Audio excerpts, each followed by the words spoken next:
2 பேருக்கு தான் தெரியுதுங்க. நெட்ல ஒரு 150 பேர் இருப்போம். நம்ம 150 பேர்ல இங்க ஃப்ரண்ட்ல ஒரு 10 பேர் தூக்கி இருக்காங்க. ஒரு 20 பேர் 30 பேர் ஒரு தூக்கி கூட வைங்க.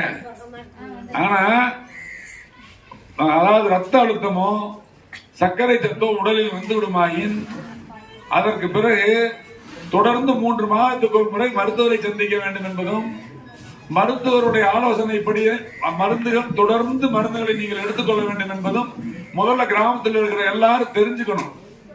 எங்களை போன்ற பொது வாழ்க்கையில் இருப்பவர்களுடைய முக்கிய நோக்கமே மக்களுக்கு விழிப்புணர்வை ஏற்படுத்த வேண்டும், எப்படி வாழ வேண்டும் என்பதை சொல்லிக் கொடுக்க வேண்டும். அப்படிங்கிறத பொது வாழ்க்கையின் அடையாளம். இப்ப இதெல்லாம் நீங்க இந்த மாதிரி கேம்ப்ல தெரிஞ்சுக்கணும். விவரத்தை தெரிஞ்சவங்க வந்து பக்கத்தில் இருக்கவங்க சொல்லணும். நான் இன்னொரு ரொம்ப முக்கியமான ஒரு விஷயம் சொல்றேன். என்னுடைய தாய் மாமாவுக்கு நான் சொல்றது 2000